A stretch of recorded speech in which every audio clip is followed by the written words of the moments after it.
A truly urgent update on the US war against Iran. The US President's security detail is raising the alarm and demanding that Donald Trump spend more time in the bunker or any safe place.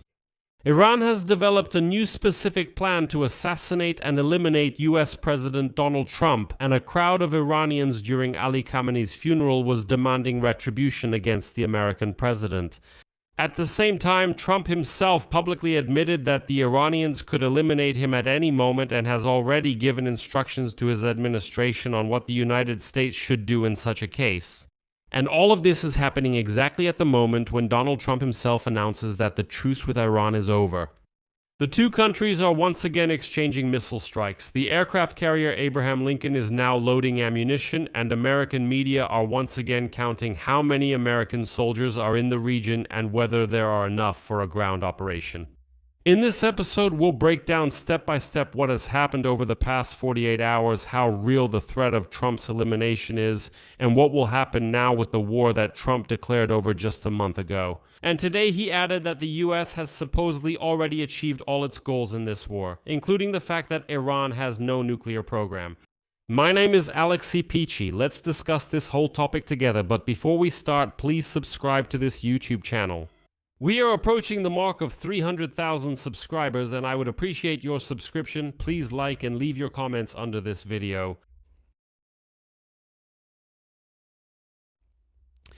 So let's start this episode with the biggest bombshell. As first reported by the Wall Street Journal and later confirmed by CNN, Israel has provided the United States with intelligence that Iran has recently developed a new plan to eliminate President Trump.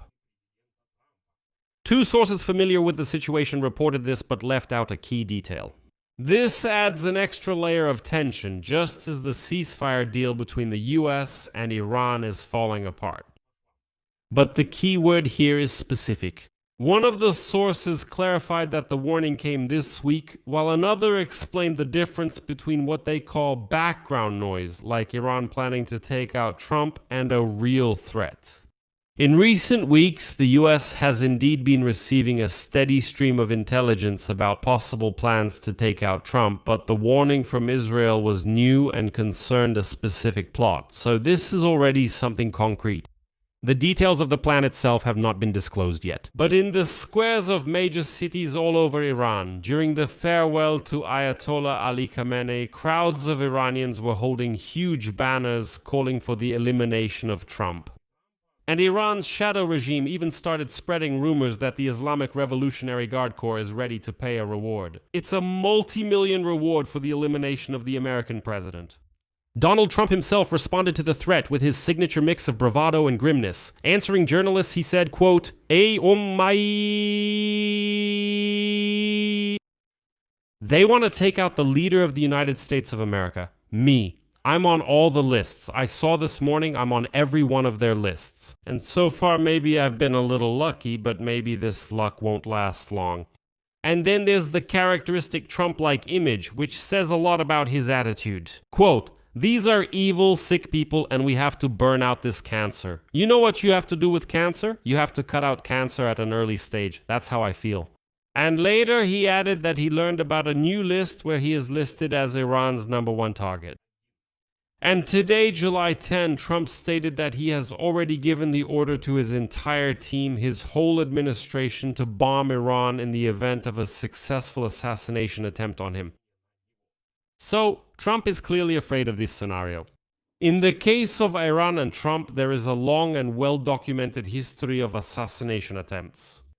And the hatred of the Iranian regime toward Trump is not an abstraction, it's very real. And the desire to kill Trump and the organized attempts to do so arose long before the current war, even before the war itself.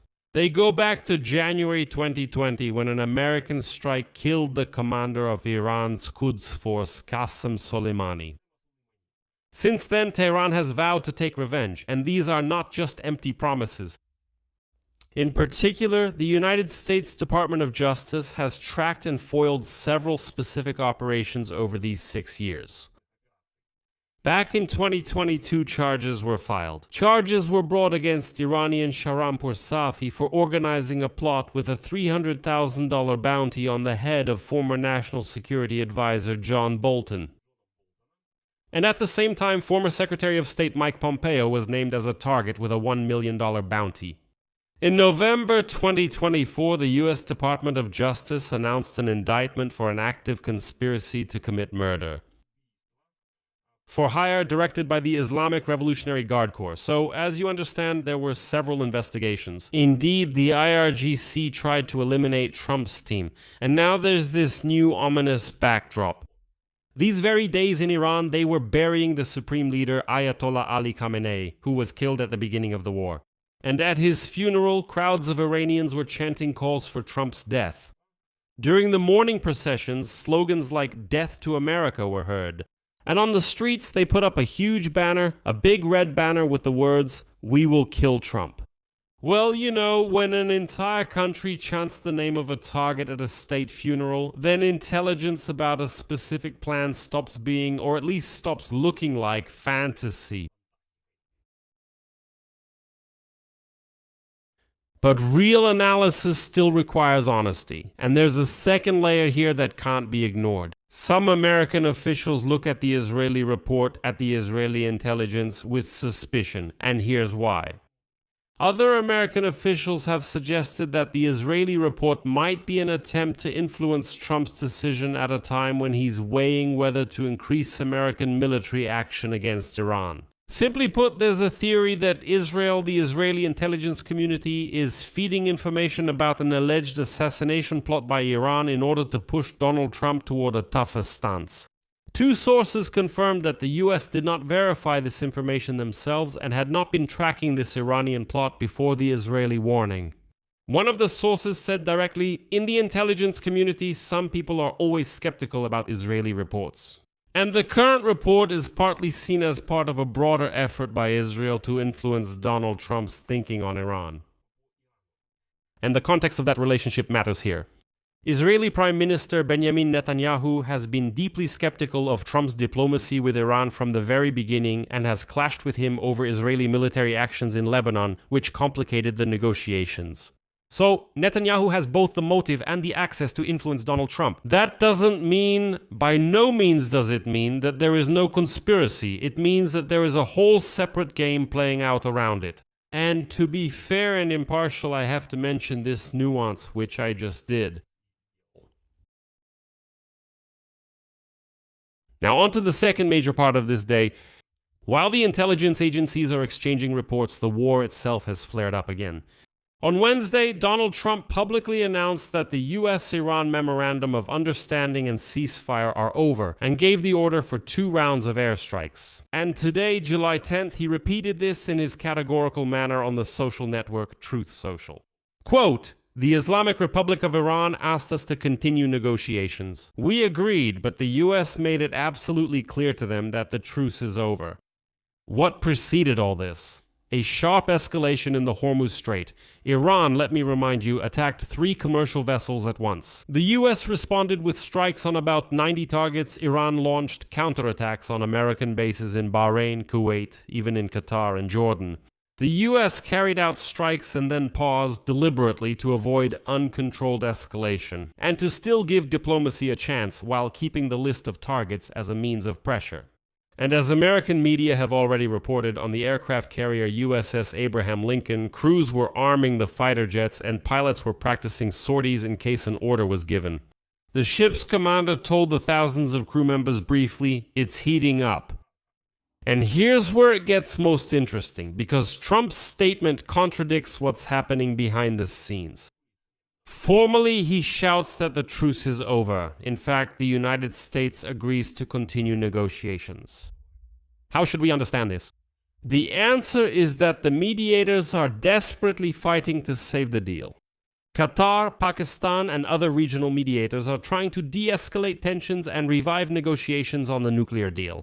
Moreover, Qatari negotiators arrived in Tehran just the other day, in coordination with the United States of America, to create conditions for resuming the dialogue. Egypt and Qatar have publicly called on both sides to return to the negotiating table. Well, in other words, the Americans, are themselves encouraging the negotiation track by approving trips of their mediators to Tehran. And here comes the explanation for the escalation itself, which makes everything fall into place. A source from one of the mediator countries stated the recent Iranian attacks in the strait were likely initiated by radical elements within the Iranian regime who are against the memorandum and want to disrupt it. In other words, the war broke out not because Tehran officially changed its mind, but because there are radical forces inside Iran sabotaging the deal itself. This means that there is a fierce power struggle going on within the Iranian system. And it's important to note that the current leader of Iran, Mojtaba MNI, let me remind you, did not even appear at the funeral of his father, Ali Khamenei. That's why there's still a big question. Is he even alive? And who is actually ruling Iran right now? By the way, I have a separate episode planned on this topic today, so subscribe to the channel and we'll go through all the theories about where Mojtaba MNI is. There are some very interesting details. Basically, this internal split in Tehran also explains the plot against Trump. Both the attacks and the kill list could be the work of the same radical faction that doesn't benefit from peace, but they can't survive in peacetime. That means part of Iran's leadership might not even be involved in this plot, and it's this part of the leadership that's actually trying to negotiate with the US. And it's also telling that a day before this dramatic end to the truce, the White House signaled that it was ready to abide by the terms of the memorandum if Iran did the same. And Trump's statement today about the end of the truce was basically softened by his advisors, who added that there was also agreement to continue negotiations. So what we have here is a classic Trump-style setup, extremely tough rhetoric on top of ongoing behind-the-scenes diplomacy.